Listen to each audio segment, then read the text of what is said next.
नमस्कार मैत्रिणींनो, ज्योत्स्ना रेसिपीमध्ये आपले खूप खूप मनापासून स्वागत आहे। आज मी रेसिपी न दाखविता तुम्हाला दीपपूजा कशी करायची ते दाखविणार आहे। आता बघूया आपण कशी करायची ती, आणि व्हिडिओ स्किप न करता पूर्ण बघा, म्हणजे मी पूर्ण माहिती सांगणार आहे। यामध्ये दिवे म्हणजे आपण कणकीचे दिवे किती बनवायचे आणि मुलांना केव्हा ओवाळायचं, ही पूजा केव्हा करायची, सर्व माहिती आपण या व्हिडिओत बघणार आहोत। तर व्हिडिओ पूर्ण बघा।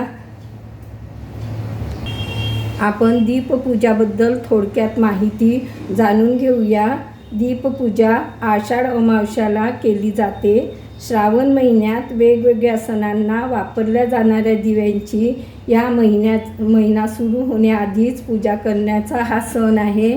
आणि सर्व दिवे आपण छान स्वच्छ करून घेतो आणि मग पूजेला घेत असतो। दीपपूजेला सर्व दिवे जेवढेही आपल्या घरी आहे तेवढ्याही दिव्यांना स्वच्छ करून त्यांची पूजा केली जाते। दीप अमावस्या म्हणजे आषाढी अमावस्या होय। या दिवशी दीपपूजन करून आगामी श्रावण महिन्याच्या स्वागताची तयारी केली जाते। अंधारातून प्रकाशाच्या वाटेवर नेणारा हा दिवा मांगल्याचं प्रतीक आहे। कोणत्याही शुभ कार्याची सुरुवात आपण दीप प्रज्वलित करूनच केल्या जाते। चला तर मग पूजा कशी करायची ते बघूया, आणि मी कोणते कोणते साहित्य घेतले आहे तेही मी दाखवित आहे तुम्हाला। चला तर मग बघूया। बघा, मी इथे दिवे सर्व स्वच्छ करून घेतलेले आहे। समई आणि आपल्या घरी जेवढेही दिवे आहे तेही मी स्वच्छ करून घेतलेले आहे। आणि आता आपल्याला पूजेला लागणारं साहित्य काय घ्यायचं ते बघणार आहे। बघा, आता दिव्याला ही वस्त्रमाळा अशी बनवून घेतलेली आहे, आणि दिव्याला नैवेद्य साखरेचा लावायचा आहे ते घेतलेलं आहे। गणपतीसाठी गूळ खोबऱ्याचा नैवेद्य घेतलेला आहे। इथे मी आरती तयार करून घेतलेली आहे। हळद कुंकू सगळं घेतलेलं आहे, आणि पाणी घेतलेलं आहे एका लोट्यामध्ये, आणि दूध घेतलेलं आहे, आणि एक दिवा प्रज्वलित करून घेतलेला आहे। आणि इथे मी अक्षदा घेतलेल्या आहेत, कापूर घेतलेला आहे, 1 रुपयाचं नाणं घेतलेलं आहे, सुपारी घेतलेली आहे। आरतीमध्ये या पद्धतीने आरती तयार करायची आहे। आणि फुलं घेतलेले आहेत, आणि 5 प्रकारचे मी फळं घेतलेले आहे। तर 1 प्रकारचे घेतले तरीही चालतं। या पद्धतीने मी पूर्ण तयारी करून घेतलेली आहे। दीपपूजेच्या दिवशी सकाळी लवकर उठून सडा रांगोळी वगैरे झाल्यानंतर आपल्याला अशा पद्धतीने तयारी करायची आहे। बघा, मी अशी जागा पुसून घेतलेली आहे, आणि त्यावरनं एक पाट ठेवलेला आहे, आणि कापड टाकून घेतलेले आहे, आणि सुरुवातीला मी अगरबत्ती लावून घेतलेली आहे। म्हणजे अगरबत्तीच्या सुगंधाने अगदी प्रसन्न वातावरण होऊन जातं। तर मी पूजेच्या आधीच अगरबत्ती लावून घेत असते, त्यानंतर पूजेला सुरुवात करत असते। समजा तुम्ही सकाळी पूजा नाही मांडली, समजा तुम्ही तर सायंकाळला मांडू शकता पूजा, परंतु सकाळी शक्य असेल तर सकाळीच ही दीपपूजा आपण मांडायची आहे। तर चला मग बघूया कशी मांडायची ती। तर बघा, इथे पहिले आपल्याला तांदळाची रास ठेवायची आहे, आणि त्यावर आपल्याला आता मी ही समई ठेवून घेत आहे। तांदळाची रास ठेवल्यानंतर आपल्याला त्यावर हे दिवे आणि समई ठेवायची आहे। याच पद्धतीने आपल्याला हे सर्व दिवे ठेवून घ्यायचे आहे। तांदळाची रास ठेवायची, आणि त्यावर मग आपल्याला दिवे मी तयार करून घेतलेले आहे वात वगैरे टाकून। या पद्धतीने तयार केलेले आहे। आता ठेवून घ्यायची आहे ती तांदळाची राशीवर आपल्याला अशा पद्धतीने। बघा, काही भागामध्ये कणकीचे पण दिवे बनविले जातात। आमच्याकडे म्हणजे दीपपूजेच्या दिवशी कुलदेवीची पूजा असते, त्यावेळेला आम्ही कणकीचे पण दिवे बनवित असतो आणि ती सायंकाळी करत असतो. आणि त्यावेळेला मग सायंकाळला मी कणकीचे दिवे बनविते आणि कुलदेवीची संपूर्ण पूजा असते. सकाळी मी याच पद्धतीने पूजा करत असते. तर मी ती दाखवित आहे तुम्हाला, मी सकाळी कशा पद्धतीने पूजा करते ती. तर बघा, या पद्धतीने मी दिवे वगैरे तयार करून घेतलेले आहे. आता आपल्याला कोणतीही पूजा करण्यापूर्वी आपल्याला गणपतीचं पूजन करून त्यांची स्थापना करणे म्हणजे आवश्यक आहे. ते केल्या जाते, तर ती दाखवित आहे मी.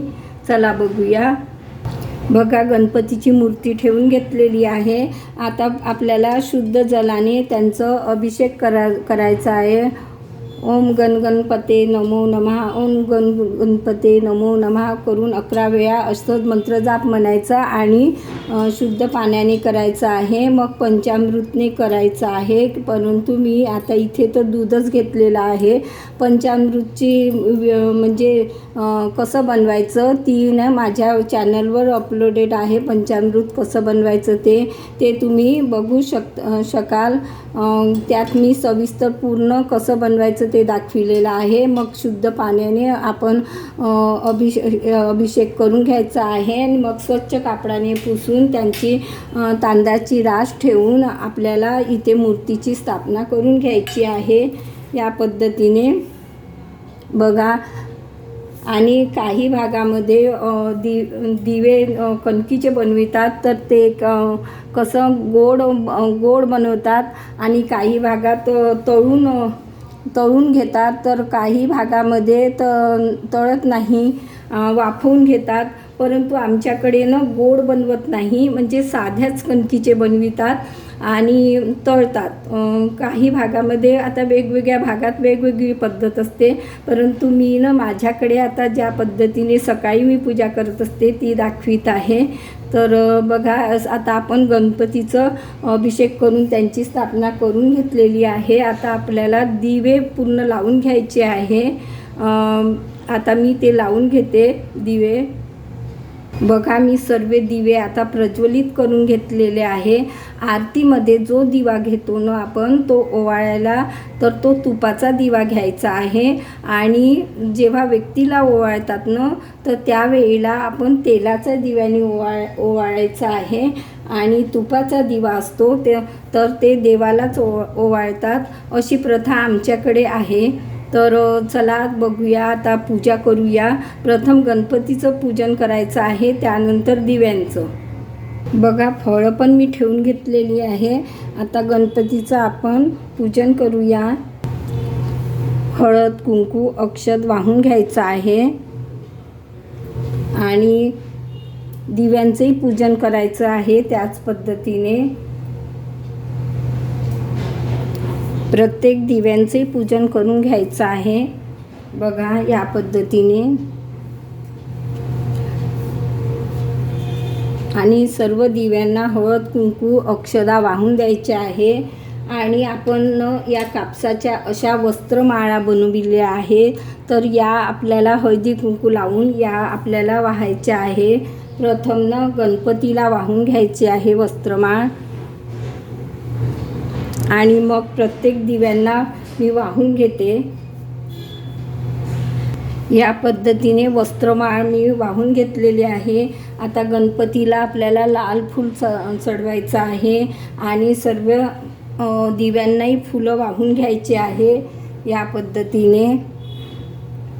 आणि मग आपल्याला नैवेद्य दाखवायचा आहे दिव्यांना. आणि गणपतीला मी गूळ खोबऱ्याचा असा नैवेद्य घेतलेला आहे, हा दाखवित आहे. आणि आपल्याला दिव्यांना साखरेचा दाखवायचा आहे. साखरनं आमच्याकडे अशा पद्धतीने साखरनं दिव्याला असं म्हणजे त्यांच्या वातीवर सोडतात, अशी आमचे सासरे करायचे. अशा पद्धतीने नैवेद्य ते द्यायचे दिव्यांना अशा पद्धतीने. तर मी पण त्याच पद्धतीने करत असते. लहान मुलं असले की त्यांना सायंकाळला म्हणजे 5 असे दिवे बनवितात कणकीचे आणि त्यामध्ये फुलवात टाकून म्हणजे तेलाचा तेवाचे दिवे लावतात ते आणि त्यांनी ओवाळतात.